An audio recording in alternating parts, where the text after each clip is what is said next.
All right, yes, people, welcome to the Real Talk Football TV Premier League debate show. Like, comment, subscribe, all of that, all of that. I've got myself Shaq with Tobias this week. All right, Premier League, Tobias. Saudis with that never-ending Saudi money. Can the Premier League compete with the Saudis? And one, because I'm hearing people like Gary Neville, Carragher said they shouldn't sell players to the Saudi Pro League. Are the Premier League scared because they've had it so good for about 10 years now, being dominant when it comes to money? Now, like new guys come in town, and you know these Saudi money got that stupid money where they're taking over boxing. Now they're taking over golf. Now they're looking to take over football.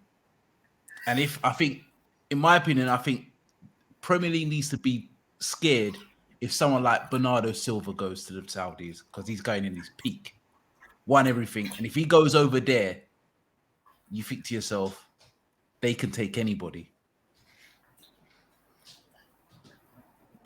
It's not just Bernardo Silva though, because Neves has already done it. Neves is what, 26? Yeah. Neves 12 is years on 26 his now. 12 years, 12 months on his contract, 47 million. They're not playing about. But that's not really that big money if you look at Mason Mount's in the last year of his contract, and we're looking to pay what, 55s, 50s. Yeah. Chelsea wants 70. Yeah, well, I can't even say that we won't do it because you don't know with us. But the luck they have is that the European players are more inclined to stay in Europe. But the Brazilians, African players, they're going to be more drawn to the money. It is what it is, especially when you look at Neves. Bernardo Silva's won everything now. So apart from on the European stage, so international football stage, so he's good to go. Neves has been in the Premier League, what, 6-7 years now? Still at Wolves. No one's took a punt on him. He's seeing Rice potentially going for over 100 million. He's still at Wolves. So what's the end goal for these players? Not everyone can sit at the big boy tables, isn't it? It seems. So if they're just going to be sitting in mid-table, watching sort of it pass by them, why not go for the big money? Okay. Yeah, 100%. 100%. It's a problem in a couple of ways, though, isn't it? Because if you look at it, it's going to take a while for Saudis to build their infrastructure from a league perspective. Because where's the competition going to be? You know what I mean? They're not going to fix it all in one window. It's going to be over a period of years. But then during that time, they could be making separate moves in where clubs are getting purchased, and the whole Super League thing could start up, and then that could intensify with their European league, or so be it, their version of a European league, if you know what I mean. And then it's problems everywhere because PSG, they're potentially buying Man United. I'm not saying Saudis, but within the vicinity. And once that starts happening, then they own the club, and it really doesn't matter what the fans think. And clubs like City, PSG, Man United could all just end up there through default and ownership. Saying that, history.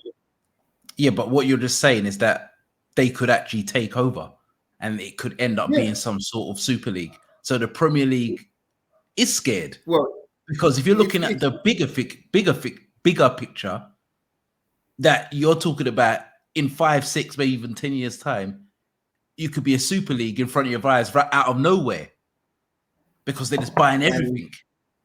And no one can do anything about it. No. Because you've allowed them to. It's inception, man. They've been in full trading. You know what I mean? They're here, and it depends on how far they want to go with it. I know they compare this to China, but you can't compare this to China. It's different. This is a whole different level. This is never-ending money. This is money where they're taking over golf, they're taking over boxing.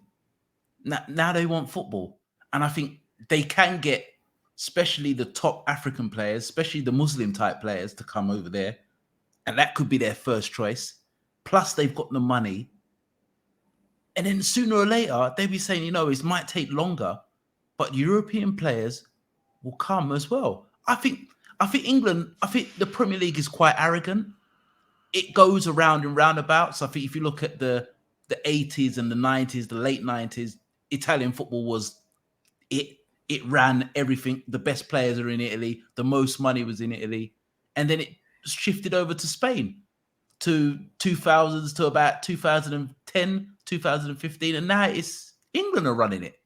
So England, to me, it feels like the Premier League are quite arrogant, where they think only them now are the most powerful and the most money, where another contenders come from nowhere. Now they're screaming, "Oh, we don't want to sell players. Players should be going to Saudi. We should be selling our players to Saudi and rare tear tear." I'm not going to go into the political stuff. I'm just talking about straight back football. I know they've got a lot of money and they can afford anyone. So I know the Premier League shook. They're shook right now. Yeah, but it's not just the Premier League, though, is it? You got to think about it's Spain. Spain's football at the minute. It's a knock-on effect. It's a knock-on effect everywhere. It's not. It's the whole of Europe. It should be concerned. Yeah, and that's including the Champions League. Mm. So it's not just Premier League. It's everywhere, and it's a knock-on effect for the lower league teams because they could just start picking up the lower league players, the better ones. Make them less competitive. So it's back to the point where the top clubs are just cherry picking who they want because of history. But before you know it, the takeover happens. The thing is, I like it where if you look at it, for my whole life, Europeans have kind of dominated football, the football pyramid, especially domestically. I know that the South America had their time back in the 70s, 60s, 50s. But I'm thinking about when I have been watching football, Europe have always been the dominant force when it comes to football, especially club football.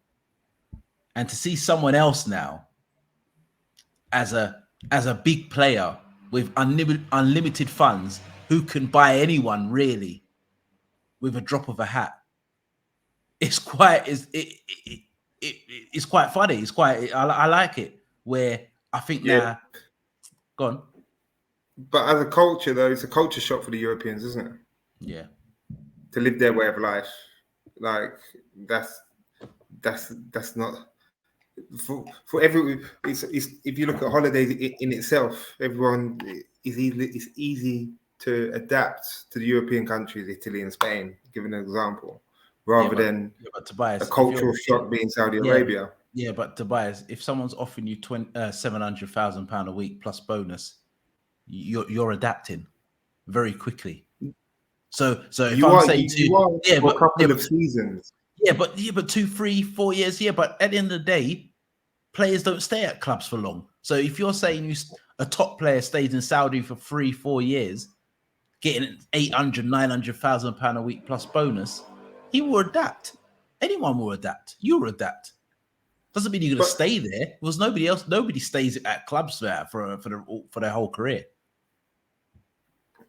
Yeah, but then you got to look at it's more set up for the people who are married, isn't it? I don't think they're going to change the whole ruling for football players as a whole. Yeah, they will because Ronaldo's not married, and that's an exception to the rule. That's an exception. But that's going to happen though. But the footballers, listen, it's Saudi Arabia. Saudi Arabia do their own rules. So if footballers are not married and they want the player, they will bend the rules. But that can't happen for the regular person. That's how it is. Look at Ronaldo. I hear what you're saying. How it is. But I'm looking at Ronaldo to be an exception to the rule. And also, you got to look at the climate as well. He's cooking. Do you know what I mean? Like, it's not just that. It's cooking, man. Bro, £800,000. So someone's telling you £800,000 to play 42 degrees to that way of living. Now I'll do a couple of years tomorrow. That's what I'm saying. So it's the point. But as a benefit, it at least forces these teams to play the youngsters now, because they're gonna have to look for these gems. Yeah. So if you're a young player coming through, you're rubbing your hands right now. You're buzzing. You're like, these guys can go. Might get a chance. You might get a chance. So there's positives and negatives everywhere you look at it. But it is competition. So you can't just discredit them. Far from it. They're doing bits because if Bernardo goes on top of Ruben Neves, That's as mad. well as the Kantes, the Benzemas, and whoever else they brought from Chelsea, and it hasn't helped already. Look at what he's done to Chelsea. Yeah. Chelsea have freed up funds like you wouldn't know within an instant. Yeah, straight. Being able to sell their dead Quickly. They've sold 6 man already. 6 man already. So it's a weird one. I think I like it. I don't know how. I think it will last. I think it's there. It's there to stay. I think as well, it's kind of blown the transfer market out the window in a sense of the players. The players are going to get bumped up even more now. So if you wanted a player for 30 mil, they can say 50 now because they know the Saudi Pro League man they will put 50 down on the table immediately. So it's killed the transfer market as well again. Because they're spending nearly £50 million on Ruben Neves, who's got 12 months on his contract. No one's spending that on him. Bro, if you like I said it just, man. If you're spending that on Mount, why can't you spend it on Neves? What's the difference? But he's English. He's English. We know why. He's English. But that's what I'm saying. But that's how it is. But that's how it is. He's English. But you're paying it. But you're not paying it. You're not paying for nearly £50 million. You're not. Because he's not English. You're not paying 50 mil. You're paying 25, 30 max, 35. Well, that's the problem. You're not paying 50. You're not paying 60, 70. People should have been paying that for Ruben Neves. It doesn't matter. It does matter. It does matter, bro. It does. No, because they're asking for 100 mil for Kane last year of his contract. There's a couple more. It's just like, come on, man. But that's what I said on the previous podcast. English players are overrated because you've got to spend double the price on these players. But that's not them being overrated. That's just for some reason the club demand that fee. No, but they are overrated because they're more in the public eye than these players. So someone like, say, Declan Rice, who I like, who I love at Liverpool, he's more hyped about and more talked about than even someone like a Rodri. I think you heard Declan because he's English. No, like there was Rodri. I think if you're looking at Neves, if you're comparing him to Neves, and I think he's looked upon higher than Neves. But who are you taking? Declan Rice or Neves? For Liverpool. Yeah. Rice. Not just for Liverpool, as a player. I'll just take Rice. No, to me, it's a toss of a coin, but I'll take Rice. Reason being is that I think Rice has got more legs. I think I'm looking for what works for Liverpool. Ruben Neves technically is better, but Rice is technically good and he's got the legs where Neves hasn't got legs, and that's the only reason why. But that's the only thing. That's the only thing Neves hasn't got there. That's what I'm saying. Rice hasn't got, but Rice technically is decent. He's not great, but he's decent. But he's got athleticism and legs, where Ruben Neves is technically outstanding. Has he got the vision no that legs? Neves has got? Is that where we are though? Is that where we are now? Where I think that's where we are in football. 100%. I think that's where it is in football. I think football technically is poor. I think football, the players ain't the best, but what managers are looking for now is, can you fit a system? It's all about tactics. Can you fit a system? Yeah, but Rodri suits Man City. if he went somewhere else, it might not suit them, but he suits Man City. But Rodri technically fantastic, and he's got a goal of him. He's got a goal in him, important goals as well. Neves has got a goal in him, special goals. Yeah, but Neves to me, Neves can't run. I think that's the only reason why he's been at Wolves for so long. He doesn't have the mobility, especially to play in the Premier League. In Spain, he look amazing. Italy, fantastic. Premier League, he's still good. But for me, for Liverpool, if I'm going to take one, I'm taking Declan Rice, because Declan Rice technically is decent. Plus, he's got the engine and the legs. And he's got the leadership capabilities. Just a better version of Henderson. What leadership when Neves captain Porto at like 19? It's 18, 19. Okay, so who are you taking? Personally, if I'm looking at it as a whole all-round plan, I look at if you're saying who Man United need, I don't think we need someone like Declan Rice. I think we need someone that can pass the ball from midfield. I've had the runners previously. I'm not discrediting Rice's ability, but I don't see Declan Rice's eye for a pass. I think that anything that he'll do, you don't look at it and say, "Wow." You'd be like, "Oh, that was good." Like as you say, tenacious. Like you can't. He is a better Jordan Henderson, so to speak. If I'm looking at what Man United need, we need someone that can has got an eye for a pass and can keep the ball. I hear you. And I don't. I hear you. And But I don't want to and talk too much on Declan Rice because that's the next podcast about Declan Rice anyway. But just a last bit on Saudi. Is it here to stay? It's got to be. Money's too long not for it not to be. Yeah. Where's it going right now? Money's stupid. Money's stupid. But it's quite good. There's a new competition, new big boy coming to play, come to the table. And the arrogance of the English, as usual, they're crying and saying this shouldn't happen. But this is football. But that's the stupid. You can't say we shouldn't sell players because at the end of the day, the players are going to go where they want to go, isn't it? Like, not sell them. Like that's what I'm saying. So that's the arrogance ridiculous. But that's the arrogance of the English, though. That's the arrogance of them. Like they've been dominant for so long in the transfer window that they're scared now that somebody else can come and take their players, especially someone like Bernardo Silva. Not because of Man City losing Man City, you're losing one of the best players in the league, and that's what the Premier League is scared of. Like their best players might be getting lost. Their product might be going down because the Saudis could take them. Like, we'll see though, because but that's what I'm saying. At the end of the day, the English players are not the best players on the planet in the Premier League. That's what I was going to say. They're not the best. They're not the best. Like if you're looking at the best players in the Premier League, it's the Mo Salahs, it's the De Bruynes, Haaland. None of these guys are English. So they're scared of taking the best European talent because at the end of the day, the European guys, they don't have no loyalty. They can go to Saudis. The English guys might stay in the Premier League because this is what they know. And this is what they grew up on. But they're not the best players in the league. So it doesn't really matter. But if a Haaland or a Mo Salah, that type of level, De Bruyne go with Bernardo Silva, then it's a problem because like one of our best players at the Premier League is going. And that's the madness. We'll see how long it lasts for because as soon as if they get offered the bread that the players are getting offered to the commentary over there, let's see how long they stay. You know what I'm saying?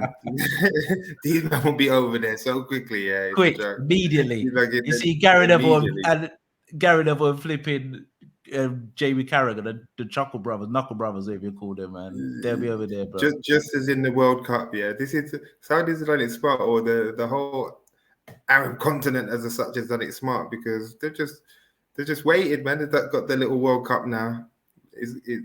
That went well. So they've done the boxing, the UFC for a while. Yeah. They're ticking all the boxes, man. They're making it more accessible to people. People know more about it. So fair play. Yeah, they played that long game. They played that long game. It's working. It's just working. Not checkers, man. Yeah, straight.